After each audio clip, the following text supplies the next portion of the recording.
Mañana es 8 de marzo, el Día de la Mujer, y una reivindicación tradicional que el movimiento feminista hace es la de la igualdad en los sueldos entre hombres y mujeres. Consideran que el patriarcado trata peor a las mujeres en muchos ámbitos, incluido el económico, por lo que las empresas deciden pagar salarios más reducidos a las mujeres trabajadoras. Esto es lo que se ha dado en llamar brecha salarial. Pero, ¿existe realmente esta discriminación? De ser así, estaríamos ante un serio problema. Pero si no, esta batalla de las feministas estaría siendo inútil. Dentro vídeo.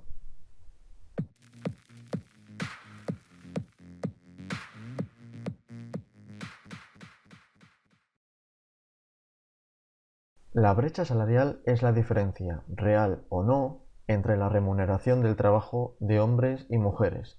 Y aquí está el quid de la cuestión, en las palabras remuneración del trabajo. Es necesario matizar bien este término para saber qué es lo que estamos comparando. Por ejemplo, ¿nos referimos al sueldo total, al sueldo por hora, al sueldo por hora en un mismo sector, al sueldo por hora en un mismo sector y en grupos de edades similares? Como veis, hay muchas variables que se pueden añadir para detallar mejor qué es lo que vamos a medir.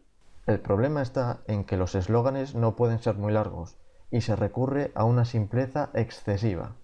Por ejemplo, si tomamos el sueldo total, vemos que sí existe una diferencia a favor de los hombres, que ganan un 23% más que las mujeres. Los interesados en defender este relato toman este dato que parece favorecerles y lo proclaman a los cuatro vientos, sin pararse a mirar qué errores puede haber en dicha comparación. Pero es evidente que este no es un buen paralelismo. Las mujeres trabajan, de media, menos horas que los hombres, por lo que cabe esperar que su remuneración total sea menor. De hecho, si tomamos los sueldos por hora que eliminan esta diferencia, la brecha salarial ahora sería del 15,6%. Es decir, un tercio de la supuesta discriminación desaparece, simplemente ajustando mejor lo que medimos. Pero tampoco sería correcto quedarnos aquí. Otro factor importante es el de la experiencia en el trabajo. Si consideramos que el sueldo depende de la productividad del empleado y ésta depende a su vez de los años que el empleado lleve trabajando, entonces es lógico pensar que a mayor antigüedad, mayor salario. Las mujeres se han incorporado al mercado laboral de forma más tardía que los hombres, por lo que acumulan una menor experiencia. Tomando el salario medio, sin ni siquiera tener en cuenta las horas trabajadas, vemos que la antigüedad contribuye a reducir las diferencias salariales. Además, la participación sectorial tampoco es homogénea. Algunas actividades están copadas mayoritariamente por hombres y otras mayoritariamente por mujeres, como puedes ver en este gráfico. En la construcción, los hombres representan 82 puntos porcentuales más que las mujeres, mientras que en el personal doméstico ellas son más, con 76 puntos porcentuales de diferencia. El Instituto Nacional de Estadística también nos facilita datos de salarios medios en la mayoría de los sectores, por lo que es interesante cruzar estas dos variables. Vemos que, efectivamente, las mujeres tienden a ser más abundantes en los sectores peor pagados y viceversa, por lo que aquí se encuentra la demostración de otra de las razones que explican esas diferencias. Pero hay un factor incluso más determinante que estos que hemos visto, y es la maternidad. Hace unos años se publicó un estudio con datos de Dinamarca que analizaba la penalización salarial que sufrían aquellas mujeres que decidían tener un hijo. Como podéis ver en el gráfico, la mayor parte de la brecha salarial se explica por este hecho, siendo mínima la diferencia no explicada por los datos disponibles. Los investigadores encontraron que el efecto a largo plazo implicaba una reducción en el salario de la madre respecto al del padre de casi el 20%, debido en gran medida a los factores que hemos hablado antes, como menor antigüedad o jornadas más cortas. De hecho, he rescatado este gráfico de un trabajo que escribí en la carrera sobre este mismo tema, con datos del Reino Unido. Es inmediato observar que las mujeres universitarias que no tenían hijos presentaban el mismo nivel salarial que los hombres universitarios. Y eran las mujeres universitarias, pero con hijos, quienes se quedaban atrás. Además, esta brecha se agrandaba con el tiempo.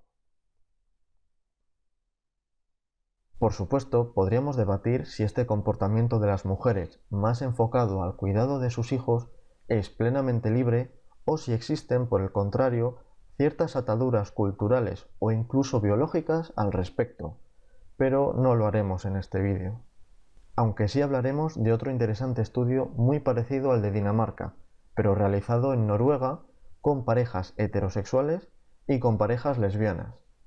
La ventaja de esta investigación es que se trata mayoritariamente de parejas femeninas del mismo sexo en las que una de las mujeres es madre biológica del bebé, puesto que tuvieron a sus hijos mediante inseminación in vitro.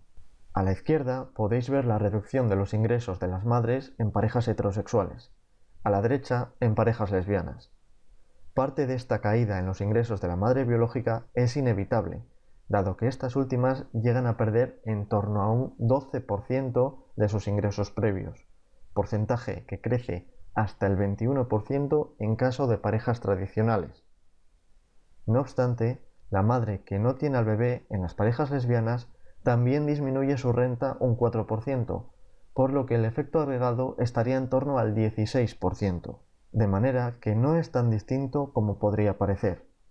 Además, mientras que en el primer caso la brecha se perpetúa en el tiempo, en el segundo se llega a cerrar al cabo de 5 años, y esta es la principal diferencia entre los dos tipos de parejas.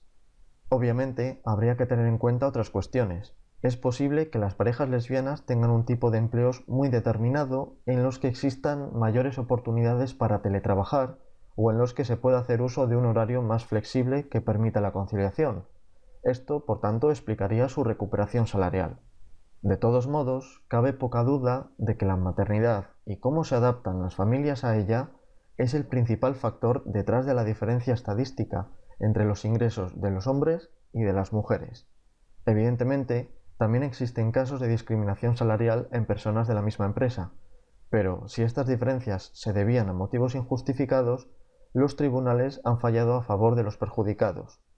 De hecho, este tipo de asuntos legales son algo relativamente común y también existen sentencias que obligan al empleador a pagar a sus trabajadores de forma diferente a como venía haciendo, sin que exista una razón de género de por medio.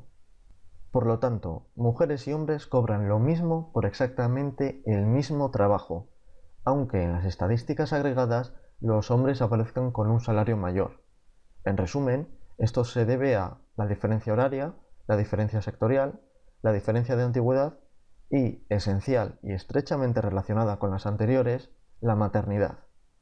No existe una discriminación en términos salariales contra las mujeres por el simple hecho de ser mujeres. Si aún hay alguien a quien no le convence este razonamiento y cree que las mujeres cobran sistemáticamente por debajo de los hombres debido a razones de discriminación, le propongo una pregunta. ¿Por qué existen más mujeres en paro que hombres? Si ambos realizan el mismo trabajo, pero las primeras son más baratas, entonces las empresas deberían pelearse por contratarlas. De hecho, podrían sustituir a toda su plantilla masculina por mujeres y recortar gastos. Pero esto no es lo que ocurre. Si te ha gustado, te agradezco mucho tu like y tu suscripción al canal para ayudar a crecer a esta comunidad. Un saludo y hasta el próximo vídeo.